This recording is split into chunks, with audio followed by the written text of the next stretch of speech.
I was thinking that the NBA over the last 20 years has lost some audience, although they picked it up on streaming, and there's so many platforms now. Younger people watch it differently than, linear TV and all that stuff. So the losses, I think, are overstated. It's still incredibly valuable, pulls me in, pulls my friends, and all my friends of my age still got their teams. But I thought about this. It could help. So it takes a long time to become an icon. I would argue LeBron was not a true global icon until he was humiliated in Miami and then came back and won his first. And that was really this crescendo it had built to. He was well known. He was most talented. Fine. Yep. I agree with that. He joined the Stars. He lost and was humiliated, was the NBA's villain. Everybody loves a villain. And then he won the following year. He's crying. It's like, okay, now he's global. Now he's an icon. So it takes a long time, even if you're the best. Even if you're the very best. And then almost got to a different level when he did it in Cleveland. He absolutely did get to a different level. Absolutely. And that was a whole different thing. Yep. And so I thought, so what the NBA has always been was when it has its stars who even Magic, Bird take a while to become iconic. Steph wasn't iconic when he won his first title pre-KD. He wasn't. Sometimes Steph maybe, honestly, sorry to interrupt. You could argue Steph wasn't truly iconic until the last ring. He was going to be, I would argue, the 73 win season. Yeah. And then because it ended the way it did, and then he didn't reach the mountaintop again, when he did reach the mountaintop again, it was alongside a guy of equal stature that, like, maybe he already was iconic, but Steph, what really cemented Steph in a different way was the title post KD, which, by the way, if anyone's been watching Jordan Poole lately, Steph gets his ring. You know what? I know I'm a LeBron guy. Steph has 5 rings now. Jordan Poole has 0. Steph has his and Jordan Poole's. He has 5 rings. But go ahead. Sorry. You were been a mess. So I was thinking leagues do better when they have, especially star-driven leagues, the English Premier League, the NBA, when they have iconic stars. I think the NBA and owners would have to sign off on this because short-term they'd make less money, is that if LeBron James could win a title this year, if he had a 3-game first-round series, a 3-game second, a 5-game conference, and a 7-game finals. When you ask LeBron to have a 7-gamer and his team, it's hard to sweep even crappy teams. Yep. So LeBron can't give you 20 great postseason games. He could give you 11. Sure. He could give you 11. And when I watched LeBron the other night in what was one of the most amazing things I've ever seen against Dillon Brooks, where he was easily the best player on the floor and virtually unstoppable. And I'm like, oh, he can still do that. He cannot do it 11. He cannot do it 21 times in the postseason. Is that if you pulled back and people say, well, what if stars would lose? Well, stars lose in March Madness. March Madness gets exceptional ratings because there's sudden death. Is that you went to a 3-game series and another 3, the best players would still win. You'd start with 2 games, home floor, whatever you had to do. It would ensure that your biggest stars, as they age, had a greater chance in singular games to be amazing. Injuries happen as you get older, lethargy, you lose energy.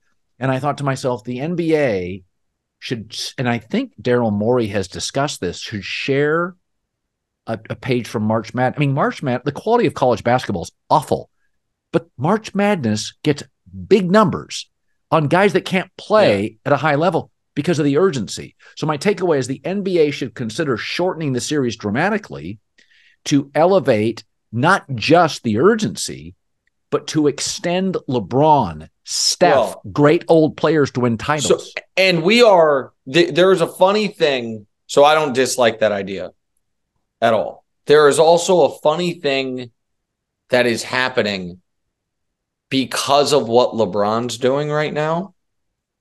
No one is making the point what Steph and KD are doing is damn near unprecedented at their age, because a guy so much older than them is doing what LeBron's doing. Steph is 35. He might be the best he's ever been. KD is 35.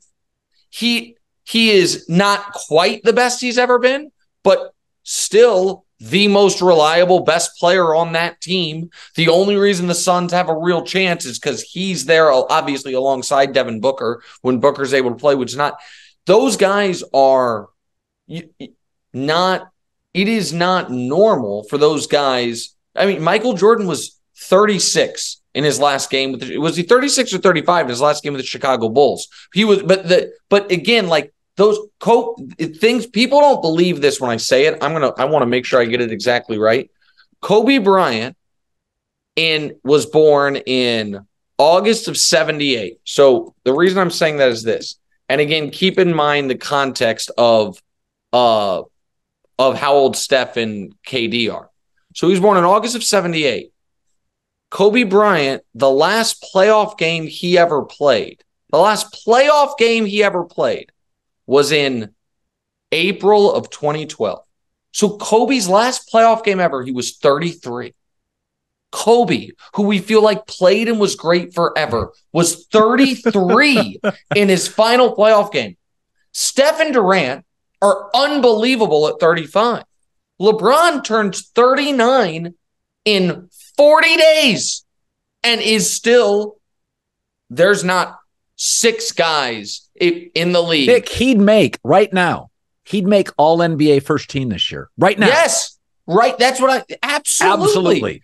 And so listen, there is a very select few guys who have clearly surpassed him. It's Jokic has, Giannis has, and Embiid in the regular season has. I'd rather have 39-year-old LeBron than Embiid in the postseason. I flatly would. No, but right now, all NBA first team would be Tatum's having a great year.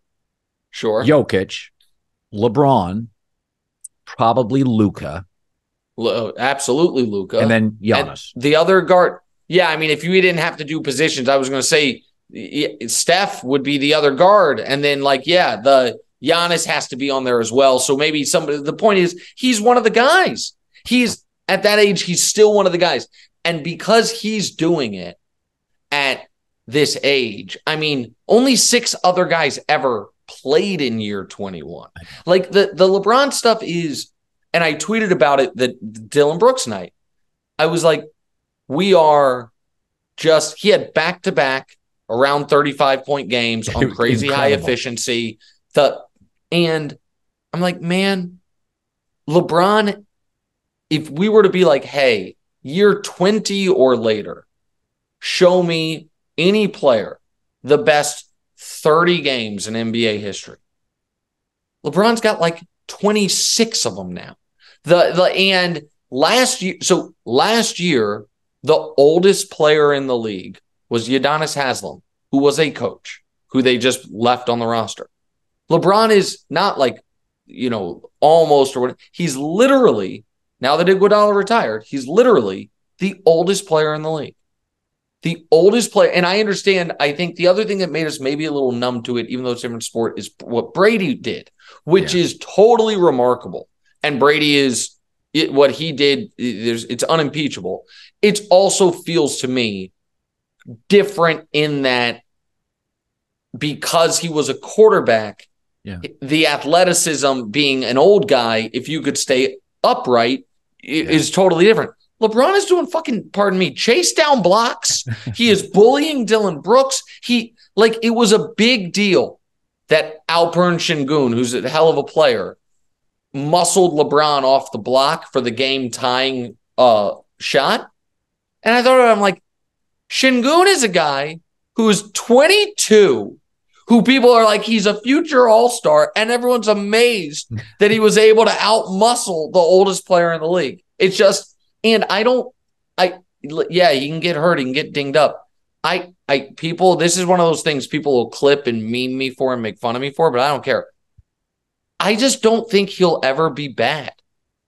I don't see he's not always going to be this, but I don't see a scenario where he plays and he's bad. Like all the other legends, Jordan wasn't, to be fair, Jordan was never bad. He was inefficient at the end with the Wizards, wasn't great, but he wasn't bad. Kobe at the end, rest his soul, was bad. Dirk at the end was bad. Like most of the guys who played at the end, Yeah. KG Jabbar at the end was had bad posture. He was slumbering down the floor. Jabbar was still really good almost to the end, but at the very end was bad. Yeah. I can't, if he's this at 39 in year 21, even if he falls off by 50, like I don't know. I think he could just keep playing, and I don't think he'll be bad. I just don't think he'll ever be bad.